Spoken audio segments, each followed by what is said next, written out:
接下来就是见证奇迹的时刻。只要这句经典口号响起，大家就会想到曾风靡全国的魔术师刘谦。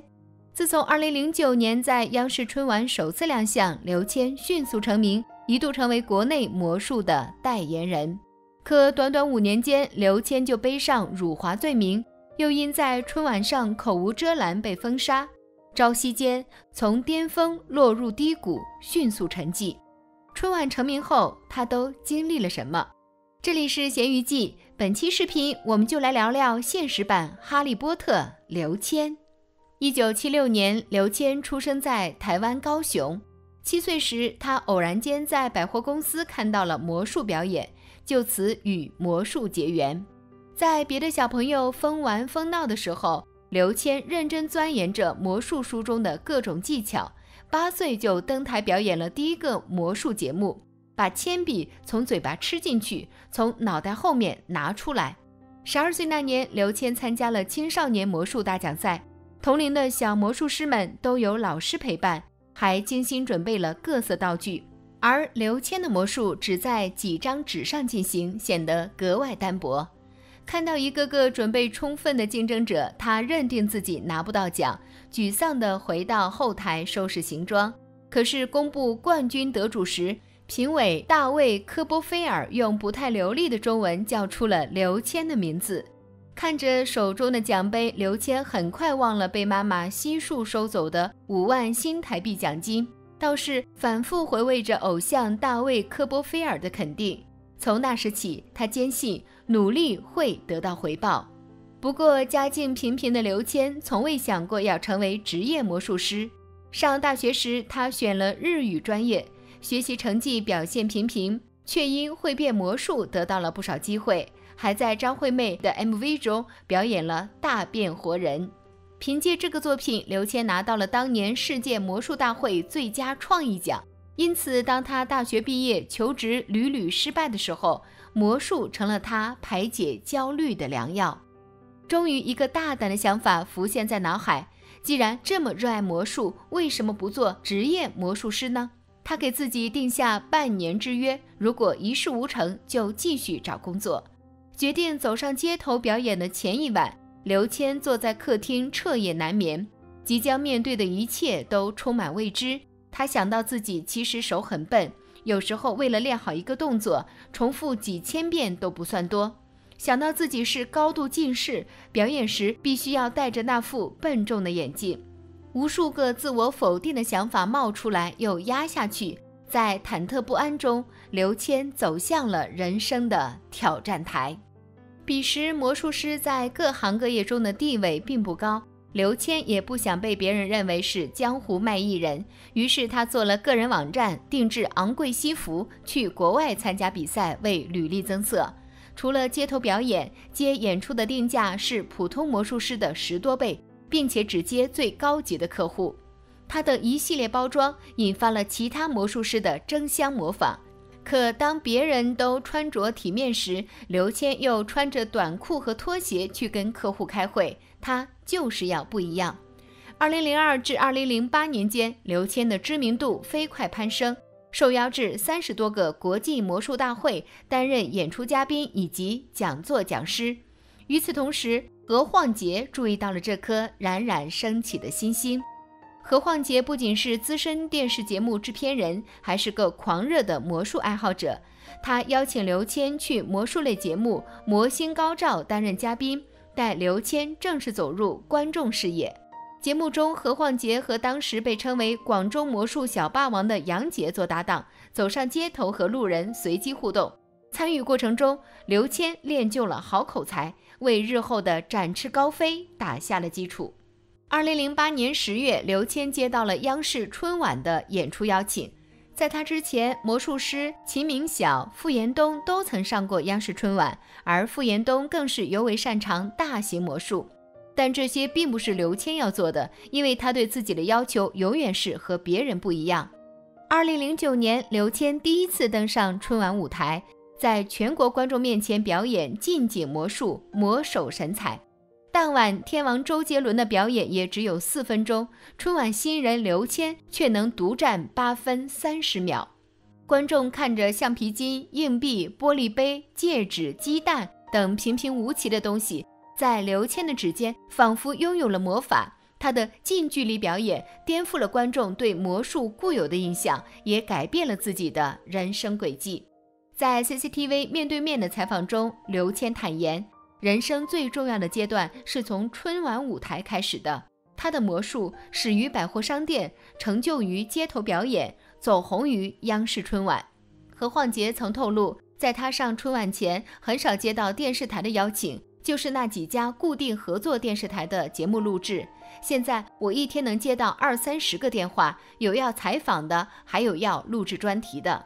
而刘谦写的书，在春晚过后10几天内就卖出了200多册，相当于以往7个月的销量。此后他多次登上春晚，2010年的千变万化，2012年的幻境，2013年的魔琴。一时间提起魔术师，所有人第一个想到的就是刘谦。可是在接受潘石屹采访时，刘谦自己却说，上春晚是一种折磨。第一次结束春晚演出时，他曾在博客写下总算结束了，殊不知一切才刚刚开始。刘谦说过，这个世界上没有什么魔术可以看重播，魔术本来就只能看一次。但登上央视春晚，就意味着他的魔术注定会被无数人回看无数遍，甚至慢速、放大、深入研究。每一位伟大的魔术师都逃不过被揭秘、被猜忌的命运，刘谦自然也不例外。从2009年开始，网上关于刘谦魔术揭秘的讯息累计数百万条。对很多观众来说，找到刘谦魔术的破绽是春晚最有乐趣的彩蛋之一。观众的好奇心，刘谦可以理解，但他不能接受的是对魔术的轻视。2010年的千变万化是他人生中最得意的一个作品，为此他像个机器一样练了近1个月。2012年表演幻境时，他说自己从头到尾全身都在发抖，因为只要走位、站位和摄像机的角度有一点点偏差，表演就会毁于一旦。更可怕的是，这个节目是他的备选方案，仓促到只有2周的练习时间。那段充满焦虑的日子，他每天都在其他演员彩排结束后的凌晨2-3点继续进场练习，调整 LED 屏幕、镜子的角度。当人们试图破解他日夜辛苦研磨出来的作品，就如同毁灭一个童话，试图戳破刘谦这个魔法师的神秘面纱。随着揭秘的人越来越多，围绕在刘谦身上的非议也越来越多。每个揭秘者都像是窥探了秘密的魔术大师，是将刘谦的骗术扒穿。他们质疑董卿是托，质疑导播是托，质疑摄影师是托，甚至坐在刘谦身后的所有人都被按头为托。网络上谣言四起，质疑愈演愈烈，仿佛刘谦是带着诈骗团伙骗人的十恶不赦之人。作家韩寒还掺过一脚，放话说，我韩寒带一桌子6个托，排练半个小时，能演得更邪乎。群情激愤下，他们忘了刘谦只是魔术师，不是魔法师，魔术也只是一门表演艺术，不是魔法。后来刘谦克制地回应了韩寒这个圈外人泼来的脏水。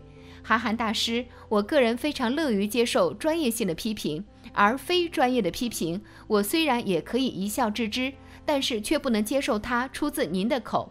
未来如果我有幸跟你成为朋友，或许我们可以讨论更多深入问题。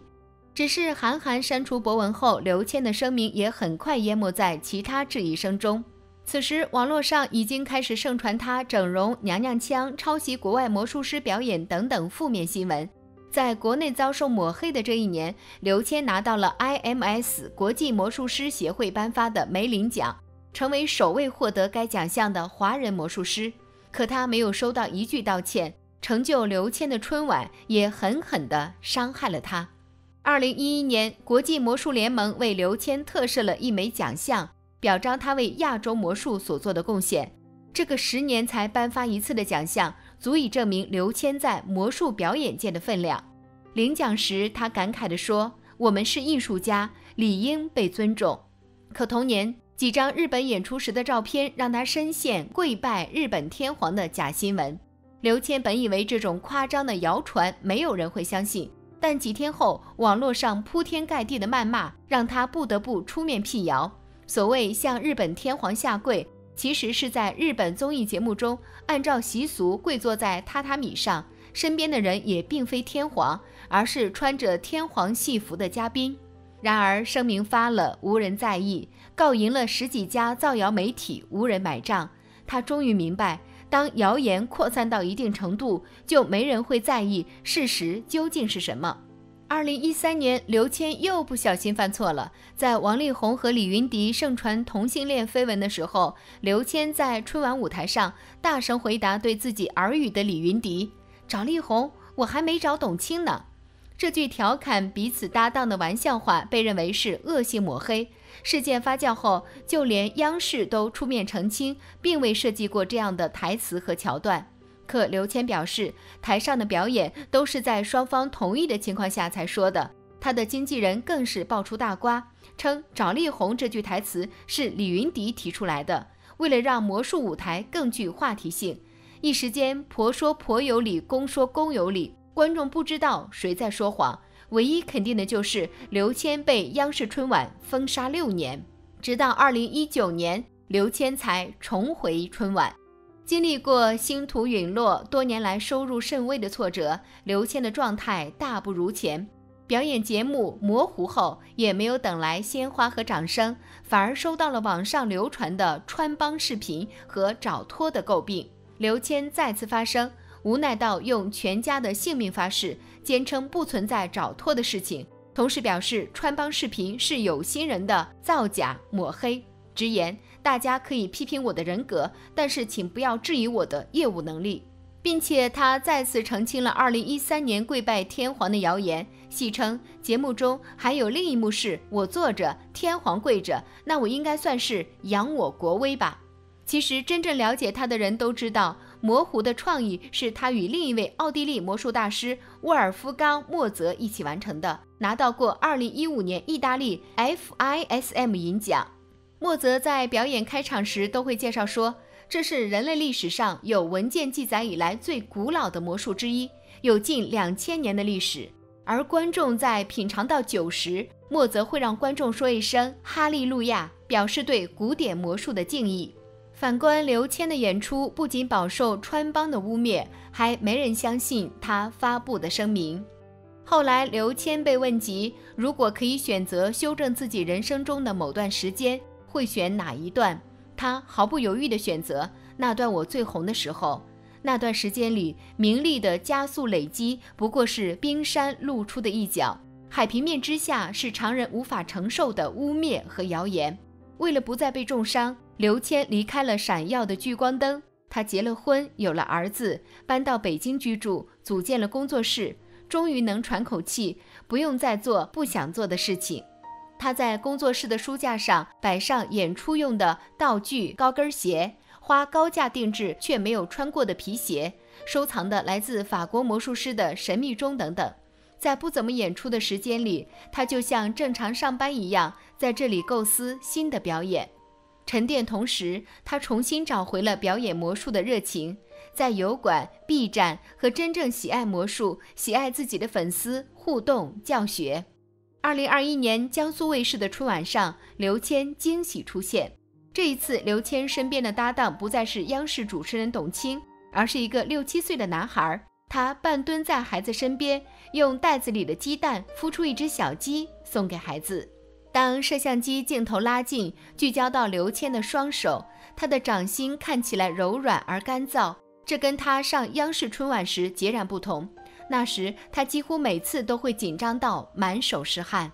刘谦小时候，他的老师徐磊思曾说，如果以后你想做魔术师，你会发现这条道路上充满了挫折、悲伤和孤独，因为这个世界上有太多人并不了解你的工作是在制造梦想、回忆和快乐。长大后，刘谦走过挫折、悲伤和孤独，也带给观众奇迹、梦想和惊喜。在江苏卫视的舞台上，他对身边的男孩讲述了一个爱和传承的故事。这个魔术是我在8岁的时候，一个老魔术师变给我看的。我要送你一个礼物，不是这个鸡蛋，也不是这个袋子，而是蛋里能孵出来的东西。舞台上的刘谦温柔耐心，循循善诱，仿佛在和儿时的自己对话。这里是咸鱼记，喜欢视频内容别忘记点赞关注，也期待你在评论区留言，说出自己的看法。我们下期视频再见。